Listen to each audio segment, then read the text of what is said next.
镭射密探，轻硬币飞行，飞行目标铁堡，探听内容，行动计划。镭射密探，汽车人最近。哇哦，家门口路灯哎，青年周可真有仪式感。镭射密探，加强监视，继续观察。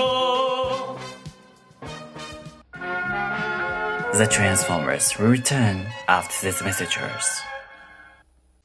那么最近 Missing Link 失落节点的声波的情报也已经曝光出来了。那它以非常惊人的售价和恶心的捆绑销售方式成功把我劝退了。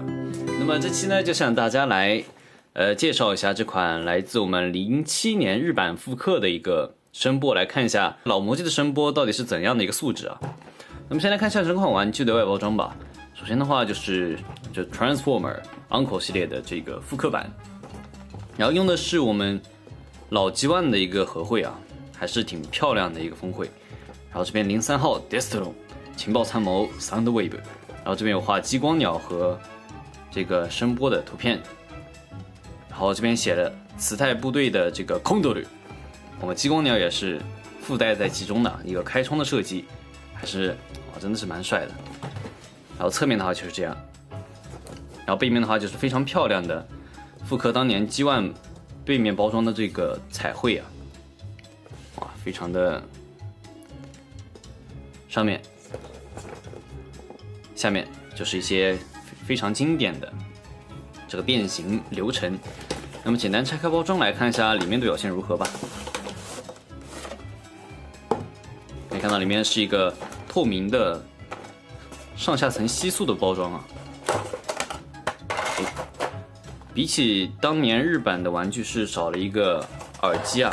不过无伤大雅啊。里面就是说明书加上一张人物卡，我们来看一下。哇，人物卡还是非常精美的。G1玩具非常非常标志性的附属物之一啊，非常漂亮。然后这个是贴纸，我也是没有贴啊。然后一个这个 Enquete 调查问卷，有一张这个说明书，非常简单，这个说明书我们就不看了。好了，按照惯例，这个展示所有的配件，就是一共有3个弹射的这个枪口，然后激光鸟的话是有2个这个背上的导弹。加上一个透明的磁带仓，如果大家想买这个商品的话，不要买到缺件的了。好，我们先从本体看起，简单360度旋转一下，我可以看到是一个非常非常扎实、一体性很好的这种磁带播放器的伪装形态。胸口的话是一圈电镀金的钩边啊，看起来质感非常好，真的是身上这种电镀的点缀很有这种古臭玩具的感觉啊。然后看到一些联动玩法，摁动上面的电镀键就可以把磁带仓的部分给弹出。然后里边附带的激光鸟就可以镶嵌在里面，同时这也是这个声波玩具的一个经典的玩法了。好，然后闭上之后就形成了音乐播放样式，然后这边也是有 play 键，摁下去就可以开始播放你音乐。然后侧面的话也是有以分键的形式展现出这个音量调节键的拨钮，虽然它手感比较的这个顺滑，比较松弛啊，但是有表现出来就是好。然后另一侧的话就是这个收音机功能的切换开关，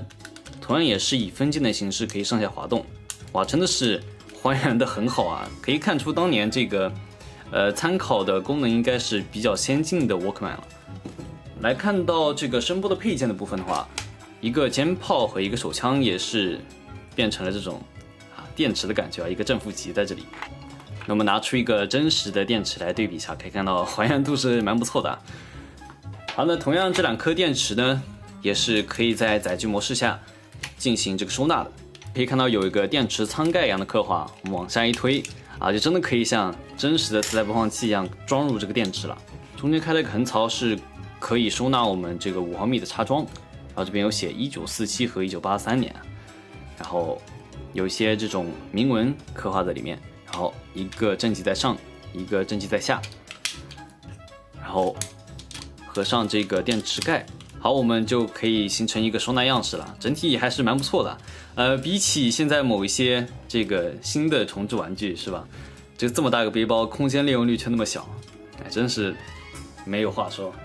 好了，那我们来看到这个变形的演示啊，我也不剪那个变形的小曲了，本身这个变形真的是超级简单啊。那么先是这个非常经典的，这个把两边的脚给翻下来，然后这边拉下来一段，然后这边腿的话是直接把它打直，然后外面的这一侧往前打。打出来之后，可以看到整体的这个躯干也是变形完成了，然后下面的脚板给它翻出来，啊，非常有意思的就是，Missing Link 不是说可以还原出那个路灯的变形样式的吗？其实这个老机玩也是稍微可以还出个七七八八来啊。我们把这个手给这样打直之后，然后把这个腿这边是有个这个小坡度的嘛，我们把这个腿打到这个坡度一样的这个角度，好，这边也是坡度一样的这个角度。哎，我们也是可以还原出这种小路灯的感觉啊。我们简单的看一下吧。好，这样的话就是我们赛博坦路灯了。然后这个时候的话，就是有一辆这个爵士奔驰而过的这样子的一个感觉啊，真的是很好玩。把它变成这个机器人模式，要把这个腿给打直，把这个手往前打，这样手往前打。然后这边的话是有个滑槽的这个收纳，把这个手给滑出来，然后头的话往上打，然后180度旋转到前面，人形就变出来了。然后我们把后面的这个电池给取出来，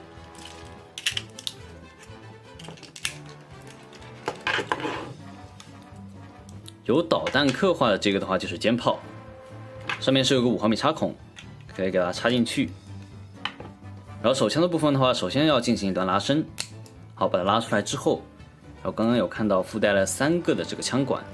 把它插进去，好，就可以形成我们这个手枪的样式。然后摁动上面这个小的按键，就可以进行这个弹射的玩法。好，把它插回去。好，这样的话就可以插在我们这个声波的手上。好了，差不多这样，我们声波的人形也是变形完成。可以看到整体真的是一个完成度非常高的一个人形啊，在这个老的玩具里也是美型度非常高的那一批了。我们来对比一下这个峰会的话，就不难看出啊，哇，真的是吧？几乎是能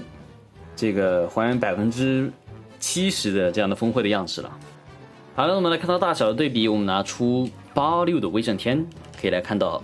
它的身高差不多就是这个样子，稍微是感觉显得矮了一些，但是勉强还是可以搭配。不过他们俩的风格是不太搭配就是了。好，来看到细节表现，头部的话就是这个样子，面罩还是比较靠下的，然后眼镜的话是这种黄色的眼镜，然后头上是有一种类似这种器械的刻画，还有两边的话是这种银色的上漆，还是蛮不错的话。然后躯干的话就是这个样子，跟这个播放器的模式是一样的。然后肩膀的话就是贴纸的点缀，然后里面是有这种散气口这种竖条的这种刻画。然后手臂的话就是这个样子，它身上这种细节的处理都是有被后面的玩具所借鉴到的，无论是 MP 还是说天元3部曲后面的经典线，都是有被借鉴到这种无论是贴纸刻画还是说这种脚侧边的造型元素啊，那足以看出这个玩具的意义是非常重大。然后看到玩具的可动表现的话，头部就是因为这个变形结构的需要，它是有360度旋转，甚至有一点这种抬头的关节啊，它是可以这样抬头的，这样有点难看。然后手臂360度旋转没有问题，里面打的是个金属桩，手臂平台和大臂平转是没有设置的，曲肘差不多90度，然后拳头也是不能旋转。然后下半身的话，就是因为这边有变形结构的需要，它是有一段前踢，它是可以踢到90度，然后后踢是没有的，然后它的屈膝也是没有的，它能反曲腿反曲到这个程度啊，然后同样接地也是没有的。那么像这个G One一样，可以这个召唤它的动物朋友们，这个磁带部队。我们来看到这个空斗龙，这个激光鸟的部分。激光鸟的话，正面的话就是一个伪装形态，它是有个 A 面嘛，它是一个还原真实磁带的一个样式，然后背面的话就是激光鸟自己的这种颜色分布了。激光鸟的配件的话，它是有带一个磁带盒的，这种磁带包装的话，我相信大家肯定也是见怪不怪了。现在买一些这种磁带的话，也是会附带这种磁带包装的。好，卡进去之后盖上，就可以还原出一个展示的样式了。好，我们来看到这个激光鸟的变形。首先先把它的翅膀给上面这片给往外展开，然后这样的话就可以腾出空间，把我们这个腿给放下来了。这边的话往下这样一折，往下一折，然后再把这边的这个连杆往后打。最后一步的话就是把我们这个头给这样推出来，里面的这个枪管的背包的分件给卡上去。好了，我们这个空斗龙激光鸟也是变形完成。哇，可以看到整体的完成度真的是非常非常高的一个老鹰的形态啊！我感觉真的是要比86那种浪费分件的变形是要好很多了，而且这个分件量是要比86那个要少的。可动展示的话，这个手是可以往左右打，是一个两段的关节啊，真的是两段的关节，可以做出很多的这种小姿势啊。然后脖子的话也是一个双段关节，它是可以做出这种俯冲的动作，也可以做出这种捕食的动作。然后因为它这个脚是平的嘛，所以说激光鸟是可以直接站在我们这个声波的手上，然后形成一个这种情报互换的这种场景，还是蛮不错的吧。这个老玩具居然可以还原出这种玩法。然后同样激光鸟的手上这把小枪也是可以装在这个声波的手上，形成一个这种小武装的感觉。老玩具的广告里是有拍出来的。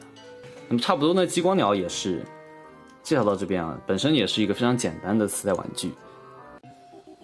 好了，那么这期视频呢就差不多介绍到这边。那本身G1呢也是一个非常简单的玩具类型啊，它能讲的玩点也不是很多，它的可动性也就这样，